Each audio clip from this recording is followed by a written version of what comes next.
Assalamualaikum warahmatullahi wabarakatuh. Perkenalkan, nama saya Clarissa Dwi Yunita Febrianti, NIM 010. Di sini saya akan mempresentasikan seminar proposal yang berjudul Hubungan Perilaku Pencegahan Gastritis Terhadap Kambuh Ulang. Kenapa saya memilih judul ini? Pasti karena dilandasi dengan latar belakang yang menarik untuk diteliti. Di sini saya akan mengupas sedikit secara singkat latar belakang judul saya. Yang pertama, masalah gastritis merupakan salah satu masalah kesehatan pencernaan yang paling sering terjadi dan merupakan salah satu penyakit yang banyak dikeluhkan oleh masyarakat.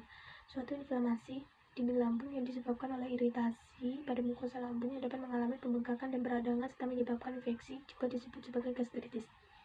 Suatu peradangan atau perdarahan pada mukosa lambung juga cenderung mengalami kekambuhan dengan gejala seperti nyeri ulu hati, mual, dan muntah. Yang kedua, skala. Pada tahun 2015 di dunia, insiden gastritis sekitar 1,8 sampai 2,1 juta dari jumlah penduduk setiap tahunnya. Dan di Asia Tenggara tahun 2015 sekitar 500.000 dari jumlah penduduk setiap tahunnya. Dan angka kejadian gastritis di Indonesia pada tahun 2017 cukup tinggi prevalensinya, yaitu 200.000 kasus dari 2 juta jumlah penduduk.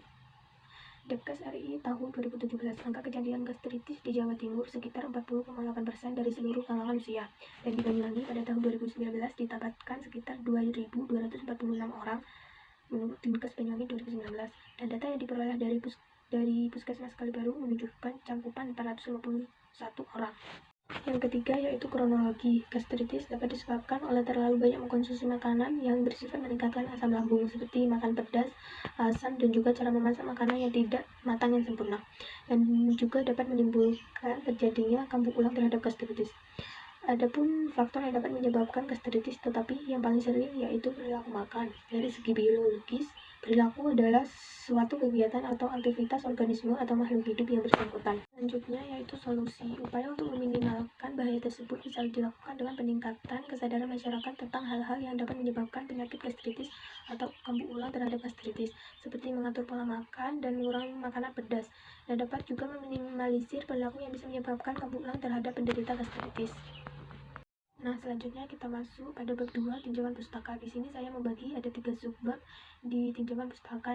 Yang pertama konsep perilaku, yang kedua konsep gastritis, yang ketiga konsep pencegahan. Langsung saja kita masuk pada subbab yang pertama, yaitu konsep perilaku. Di sini definisi perilaku adalah tindakan atau aktivitas manusia yang mempunyai bentangan yang sangat luas seperti berjalan, berbicara, menangis, tertawa, bekerja, kuliah, menulis, membaca, dan sebagainya. Yang kedua, faktor yang mempengaruhi perilaku. Adapun 2 faktor yang mempengaruhi perilaku. Yang pertama, faktor intrinsik meliputi umur, interaksi dan emosional. Yang kedua, faktor ekstrinsik meliputi lingkungan, pendidikan, sosial ekonomi, dan kebudayaan. Selanjutnya, adapun pembentukan perilaku. Pembentukan perilaku terdapat 3, yaitu kebiasaan, pengertian, dan penggunaan model. Selanjutnya klasifikasi. Ada 2 klasifikasi, yaitu perilaku tertutup dan perilaku terbuka. Perilaku tertutup merupakan respons seseorang terhadap stimulus atau bentuk terselubung atau tertutup. Yang perilaku terbuka merupakan respons seseorang terhadap stimulus dalam bentuk tindakan nyata atau terbuka. Selanjutnya determinan perilaku. Ada 2 determinan, yaitu determinan atau faktor internal, determinan atau faktor eksternal. Determinan atau faktor internal ya misalnya seperti kecerdasan, tingkat emosional, jenis kelamin, dan sebagainya.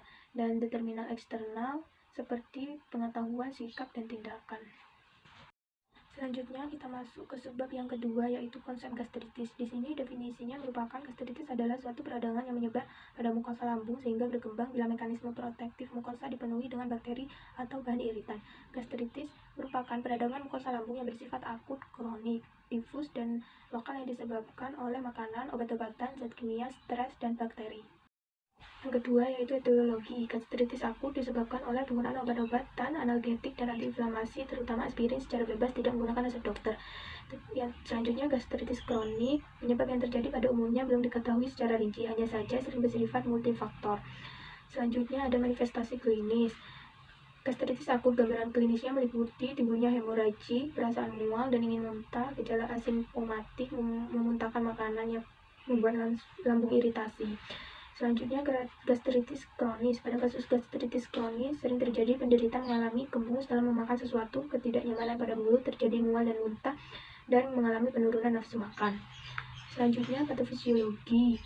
Di sini patofisiologi yang pertama meningkatnya sekresi berupa HCO3 berkaitan dengan NaCl menghasilkan HCO3 mengakibatkan iritasi lambung. Yang kedua terjadinya hemostasis yang diakibatkan oleh mukosa lambung. Jika terjadi erosi di kemudian hari dikarenakan penggunaan terlambat, maka akan mengakibatkan nyeri pada lambung dan terjadi hipovolemik karena pendarahan. Yang ketiga, gastritis kronik. Hal ini disebabkan gastritis akut yang terjadi berulang, oleh karena itu mengakibatkan penyembuhan yang tidak sempurna. Yang keempat yaitu klasifikasi. Di sini gastritis akut paling sering diakibatkan oleh pola diet, misalnya makan terlalu banyak, terlalu cepat, atau makan yang terlalu banyak bumbu atau makan yang terinfeksi. Yang kedua, gastritis kronik merupakan inflamasi yang berkepanjangan yang disebabkan oleh ukus lambung jinak maupun ganas oleh bakteri H. pylori. Yang kelima, ada komplikasi. Komplikasi gastritis akut. Komplikasi yang dapat ditimbulkan oleh gastritis akut adalah perdarahan saluran cerna bagian atas atau SCBA berupa hematomesis dan melena, dapat berakhir dengan shock hemoragik. Yang kedua, gastritis kronis, perdarahan saluran cerna bagian atas, ulkus, perforasi, dan anemia karena gangguan absorpsi vitamin B12. Selanjutnya, penata laksanaan. Penata laksanaan gastritis ada antikoagulan, antasida, histamin, sukralfat, pembedahan. Selanjutnya kita masuk ke subbab yang ketiga, yaitu konsep pencegahan. Definisi pencegahan merupakan tindakan yang ditunjukkan untuk mencegah, menunda, mengurangi, membasmi, mengeliminasi penyakit dan kecacatan dengan menerapkan sebuah intervensi yang telah dibuktikan efektif. Yang kedua, tingkat pencegahan ada dua, yaitu periode prepatogenesis meliputi tingkat pencegahan primer seperti promosi kesehatan dan perlindungan khusus. Yang kedua, periode patogenesis meliputi tingkat pencegahan sekunder seperti diagnosis dini dan pengobatan segera. Dan yang kedua, tingkat pencegahan tersier seperti rehabilitasi. Yang ketiga, ada tahap pencegahan. Ada 4 tahap pencegahan, yaitu pencegahan primordial, yang kedua pencegahan primer, yang ketiga pencegahan sekunder, yang keempat pencegahan tersier.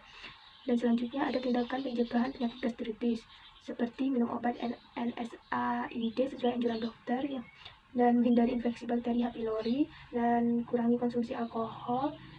Selanjutnya berhenti merokok. Selanjutnya ada hubungan perilaku pencegahan gastritis terhadap kambuh ulang. Gastritis merupakan peradangan pada mukosa lambung ditandai dengan tidak nyaman pada perut bagian atas, rasa mual, muntah, nafsu makan menurun, ataupun sakit kepala. Dan gastritis adalah inflamasi pada mukosa lambung yang disertai kerusakan atau erosi pada mukosa. Penyakit gastritis atau sering juga disebut penyakit tukak lambung merupakan tukak di dalam lambung, termasuk penyakit pencernaan. Adapun kerangka teori, faktor-faktor yang mempengaruhi perilaku pencegahan yaitu stres, pola makan, konsumsi obat-obatan, dan media massa bisa mengakibatkan kekambuhan pada gastritis, dan faktor pencetus seperti lingkungan, budaya, dan agama. Kekambuhan gastritis bisa berdampak seperti perdarahan saluran cerna bagian atas, ulkus, perforasi, dan anemia. Adapun kerangka konsep meliputi hubungan perilaku pencegahan gastritis dan kambuh ulang. Selanjutnya, hipotesis alternatif atau HA, ada hubungan perilaku pencegahan gastritis terhadap kambuh ulang, dan hipotesis nul, tidak ada hubungan perilaku pencegahan terhadap kambuh ulang. Sekarang kita masuk ke bab 3, metode penelitian. Yang pertama, desain penelitian. Penelitian ini merupakan penelitian kuantitatif dengan desain deskriptif korelasi menggunakan pendekatan cross-seksional di mana seluruh variabel diamati diukur saat penelitian berlangsung. Yang kedua, populasi dan sampel penelitian. Populasi adalah keseluruhan objek penelitian yang mempunyai kualitas dan karakteristik tertentu yang kemudian ditarik kesimpulannya. Sampel merupakan kumpulan dari beberapa populasi yang sebagian diambil untuk digunakan sebagai subjek penelitian. Yang ketiga ada lokasi dan waktu penelitian. Penelitian ini akan dilaksanakan di Puskesmas Kalibaru Kulon pada bulan April sampai Mei 2021. Selanjutnya ada variabel penelitian. Variabel independen atau bebas merupakan variabel yang menjadi sebab timbulnya atau berubah variabel dependen. Selanjutnya variabel dependen atau terikat merupakan tingkah laku yang diamati dari organisme atau faktor yang dapat diukur untuk menentukan ada atau tidaknya hubungan atau pengaruh dari variabel independen. Selanjutnya ada definisi operasional. Variabel yang pertama, perilaku pencegahan gastritis. Definisi operasional membedakan atau kegiatan yang dilakukan seseorang untuk memenuhi kebutuhan tertentu berdasarkan pengetahuan dan kepercayaannya. Alat ukur, kuesioner, hasil ukur, skor untuk jawaban pertanyaan, skala ukur ordinal. Variabel kedua, kambuh ulang gastritis. Definisi operasional, terjadinya kembali serangan gastritis. Alat ukur meliputi kuesioner, hasil ukur, skor jawaban pertanyaan, dan skala ukurnya ordinal. Selanjutnya ada instrumen penelitian. Instrumen penelitian merupakan alat ukur yang digunakan untuk mengumpulkan data. Instrumen ini yang digunakan pada penelitian ini berupa kuesioner. Selanjutnya uji validitas dan reliabilitas. Uji validitas merupakan uji yang dipakai untuk mengukur valid atau sah tidaknya suatu angket atau kuesioner. Uji reliabilitas adalah alat ukur untuk mengukur angket atau kuesioner yang merupakan indikator dari variabel. Yang selanjutnya ada analisa data. Terdapat dua analisa. Yang pertama analisa univariat. Analisis ini digunakan untuk mendeskripsikan atau menggambarkan data yang telah terkumpul sebagaimana adanya tanpa bermaksud membuat kesimpulan yang berlaku untuk umum atau generalisasi. Yang kedua ada analisa bivariat, adalah analisa yang digunakan terhadap variabel yang diduga berhubungan atau berkorelasi. Yang terakhir yaitu etika penelitian. Ada 3 etika penelitian. Yang pertama, informed consent atau persetujuan dengan klien. Yang kedua, anonymity atau tanpa nama. Yang ketiga, confidentiality atau kerahasiaan. Sekian presentasi dari saya. Semoga apa yang saya sampaikan dapat dimengerti dan dipahami. Banyak kekurangan dan kesalahan dalam penelitian ini, semoga dapat dimaklumi. Terima kasih. Wassalamualaikum warahmatullahi wabarakatuh.